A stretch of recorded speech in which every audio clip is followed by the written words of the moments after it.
Hi, this is SA. Um, August 24th, 2020, or as Richie from Boston says, or so that's what they want us to believe. I don't know if this is going to make it to the world or not, but if it were, I would title it, You Don't Live in the World That You Think You Do. Have you ever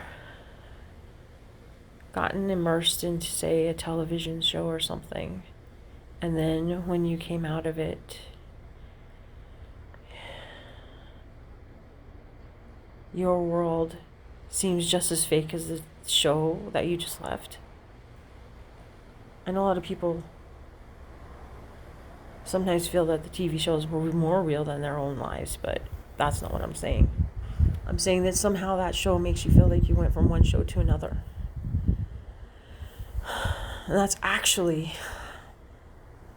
probably, when it comes to feelings, as real as it's going to get. It's an accurate description of what the reality is. It's just another projection. Computer program, if you may. Something like that.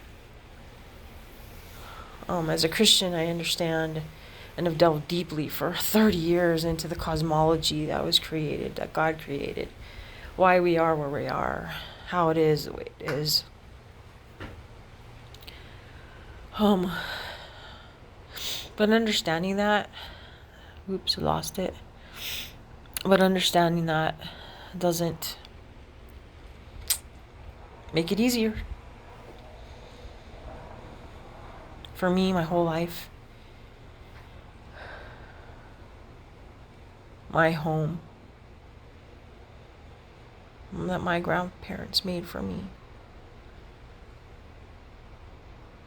felt close to home. The home that I knew existed somewhere out there.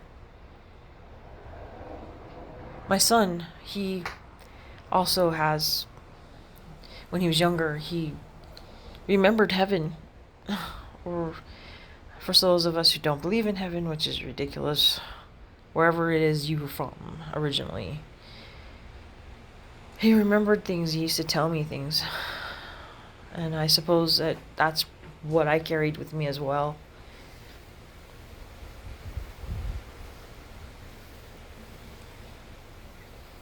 But it doesn't make it easier.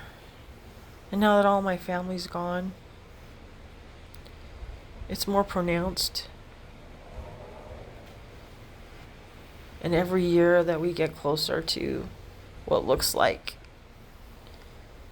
the actual pattern that God set forth to show us to stay away from, which is what Revelation is, regardless of what any of those Bible-thumping, ridiculous people say. Revelation was never a have to. It was always a warning.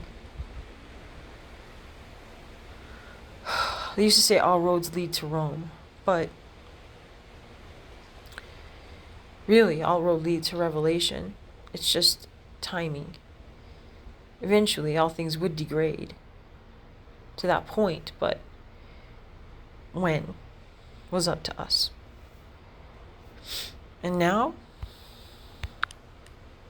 looks like we're here. Within months. And I'm sad. I'm sad because not enough people understand that. First off, to push it back. For the kids.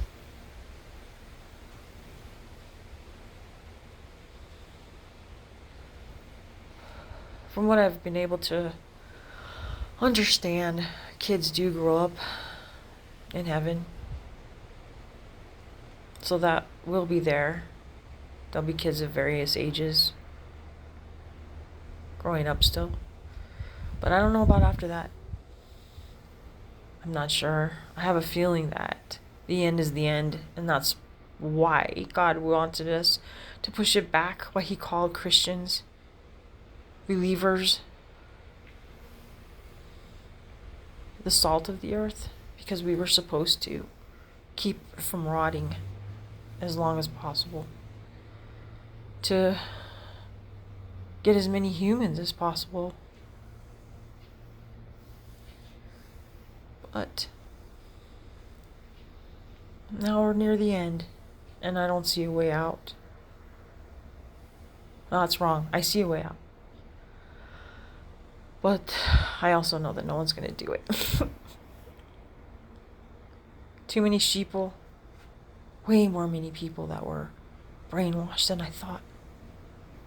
Blows my mind. How something that's so obvious to me and so fake and should be obvious to at least those people who went to college. The engineers or the, I don't know, pilots or, I don't know, people that have a brain. It seems like they should see all that stuff.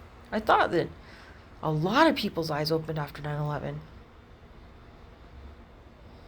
I guess I was wrong. Or else those who did fell back asleep. They call it woke and all that stuff. Maybe it's true.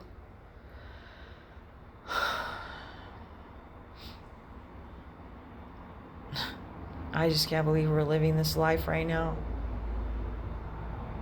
The way the world is right now. And then nobody's saying no. It's crazy. Because it's the simplest thing in the world.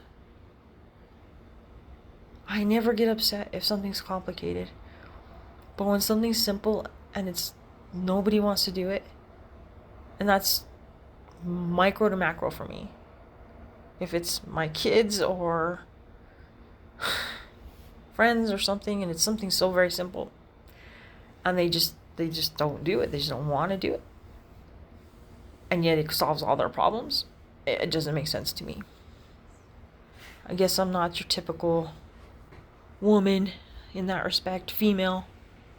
I don't know. Maybe more logical. I'm not sure.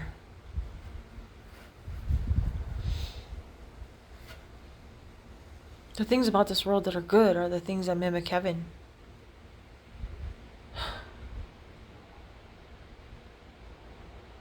The ocean, the forests, the clouds,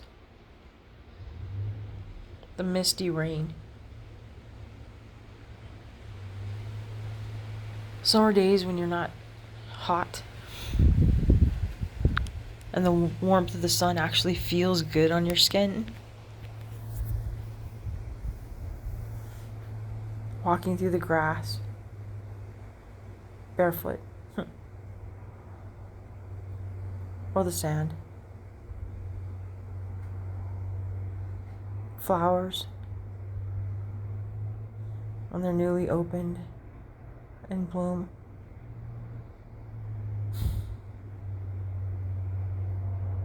Animals when they're content. All good things. That's what God called it. God called it in the Bible good. And it was. It is. Better up there. But how is it that anybody can understand, even from the beginning, that when this place fell, and it fell, make no mistake, this is where we get into physics, some kind of dimensional fall, I don't know, vibrational fall, more likely, into a baser reality, definitely in a three-dimensional reality. There was something different about all of this.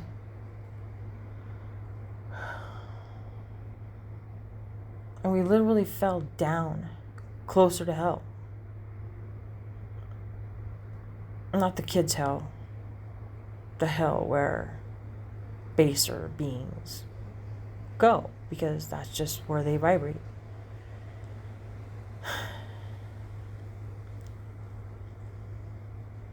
And this whole place just went down. I don't know how far. Far. Really far.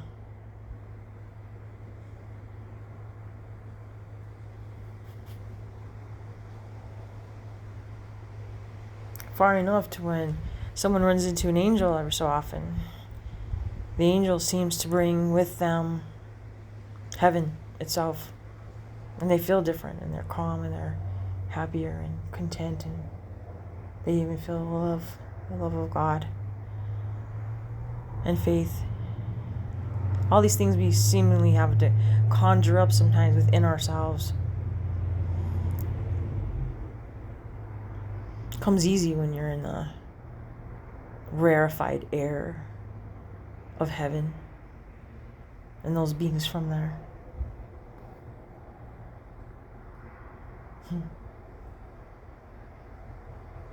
So how can anyone think this is real? I think everybody knows they have to. Everybody, even those people who don't think at all, they know this isn't real. I mean, you start out not even knowing where you're from. And then you know that you end here. It's just like turning on a television show and then turning it off. It's really no different. You're walking on the stage maybe, in your own life, I guess. But in reality, it's just the same thing. How can anyone believe in this place at all? How can they play like it's the only game in town when it's not a game at all? It's a position. I wasn't sure where I was going to go with this, but I think I know now. Positioning is everything.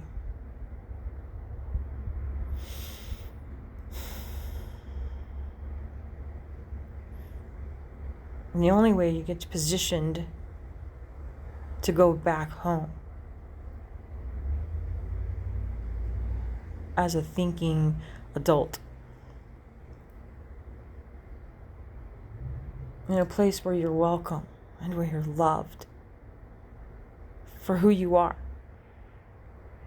faults and all, and just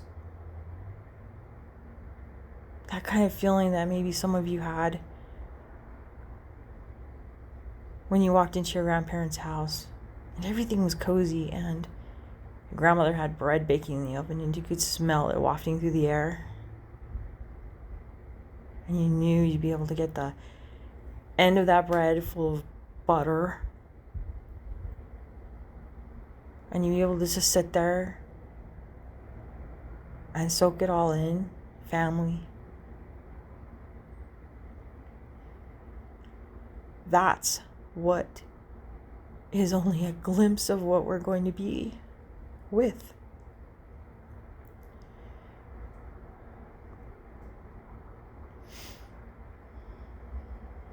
I touched it for a minute. I was gone for just a minute.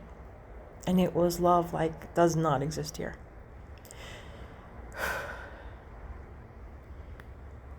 And your position is everything. As a child in a family, a good family, a healthy family, a functional family, you know you're loved, you know you're cared for, you know that some people are there for you, that the matriarch and the patriarch, whoever they may be, for me, my grandparents, they were your back, you know, not just had your back, but they were your back. You could go forth because you knew they were at your back. And that's just a small bit of what it'll be like in heaven. And God wants us to have that boldness now and here, and there's only one way to get that. I'm tired of religion, and every time I speak of anything, that's the truth. People go directly to religion. Jesus didn't even like religion. I know that Paul really tried to organize things, and probably that was a mistake. Because that's where things started to go downhill, I think, when it came to religion. To when it came to Christianity. But Jesus is our positioning. He is who made the way back to heaven. Before that, we had fallen and we were not going to be able to make it back with our loving Father. It was impossible. He created a cosmology that was set. And I get why the deist religion existed at one time. I don't think there's many of them around now. But like you see shows, a lot of shows go into the deist religion, which is weird. Maybe because it favors their agendas, whatever. But that God's left the building basically to fend for ourselves, And I guess a lot of people, maybe they feel that way. I don't know. But it's not true. He didn't leave. It's just that he set a cosmology that was made in a certain framework that to change it would be to end this program. So if we want to exist at all, then we have to exist in the matrix that he created. And he can't do a lot of changes to it, because to do that would be to screw it up. So, plus he gave us a lot of power to be able to be beings that grew up here and were co-creators in this world the way he is in the universe. That was what he did this all for. And people don't even know the reason why we're here as a people, why humanity exists at all, why he thought us up. It was because he wants people to be with him. The word demigod's a bad word, I guess, to a lot of people, but it fits. I mean, Jesus would be probably the ultimate demigod, but what he wanted was people that were, and it's basically in the Bible, co-creators, people that can be like God's mini-gods in the universe with him, under him, doing things. I don't know what his plan is. I know there's lots of cult religions that have their ideas. It's stupid. I mean, we can't probably fathom the truth of that. But this program, before it fell, was for us to play in. Just like a video game. And to learn how to use our God-given talents as beings in this world that are part God. The only ones of their kind. A lot of people say, has he created aliens? Yeah, probably. I'm sure that we don't have any connection. They can't get here. If they're even in this dimension at all. What we see as aliens today are something we had a creation in, as most things are. Because this is our world that God gave us to dominate and play in. And we gave it over to the fallen. And then when we did that, the whole place fell. Along with us.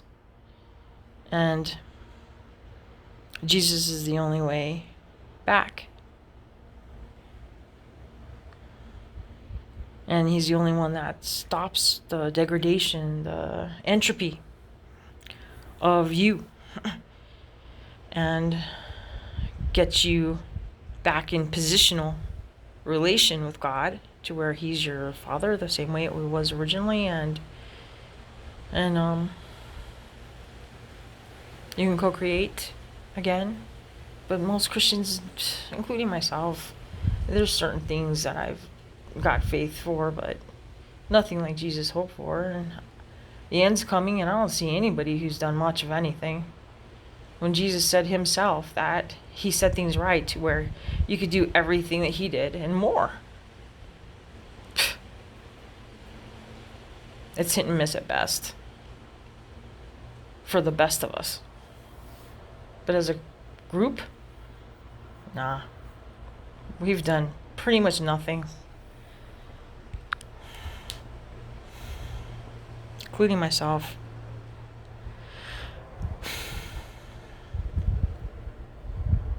But positionally, he puts us back. He puts us right back where we should have been. To where we can go home again. To the place outside this cartoon or however it is that you see it when you finally touch that feeling that this isn't all real, that it's somewhat like the TV show you just left or the video game you just left, that it's not that much different, you'd be right. It isn't that much different.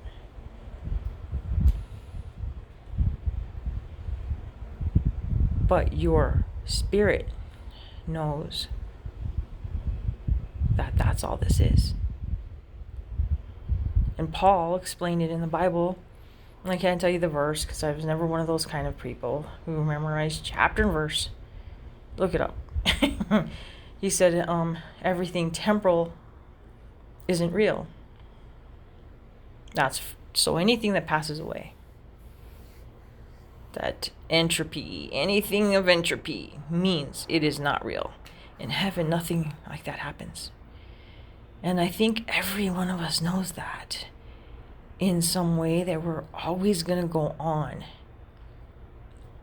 In fact, I think if we didn't know that, we'd probably be crazy, because even those atheists who say, oh, I'm just going to end, somewhere deep down, they know better. They know better. Because they live like they're not going to end. If you truly lived like you were going to really end, that this world was done, you were done once you left this world, I think you'd live differently than any of them. For them, it's like a religion of its own. A religion of non-religion. It's just as ridiculous. Really, it's just about believing that Jesus made your position back to where it was supposed to be. And that he did what was necessary. And for those of us very mature people, like myself, who always did what was necessary, what it took, even if it took every single bit of strength you ever had, but you did it anyway, you get what that means.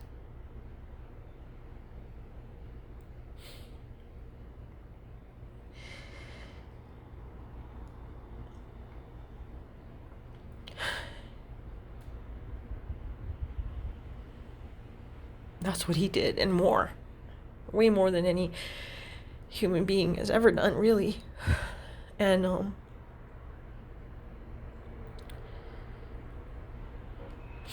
you just have to believe that he's the second Adam, the one that God recreated again to complete the cycle, to position the kids back to where they belong. The world hasn't changed. It's not saved. But the people in it can be. And you just have to believe that Jesus was the Son of God in the same way that Adam was the Son. But he didn't fall. Jesus didn't fall. He just came into a fallen world and completed what needed to be done. And once we just believe and have faith in him and ask him to come in to our lives, our bodies, our spirit, then the entropy that went on in our spirit man, which is what you see, what people think of as ghosts, this is another topic for another day. I don't think there's many of those, but from humans, but the spirit is forever. until he, which made the spirit, who knows how to destroy it, can and will. I think that's going to happen at the end. I don't know about human spirits, but there are others as well. And those I think will get destroyed. But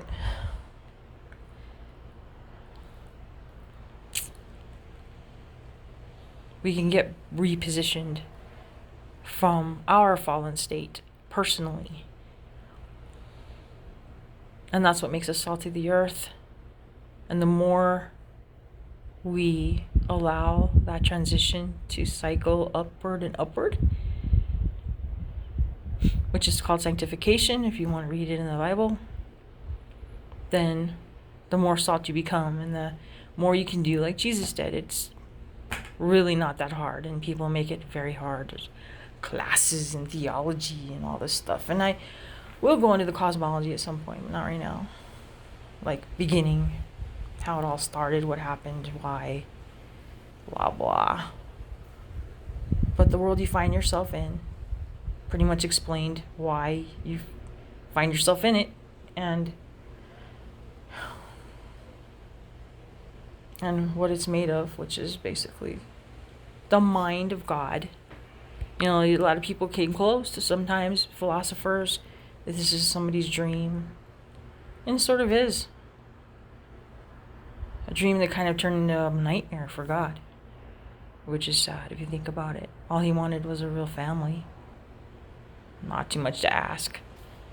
But then here I want to talk. My family's gone.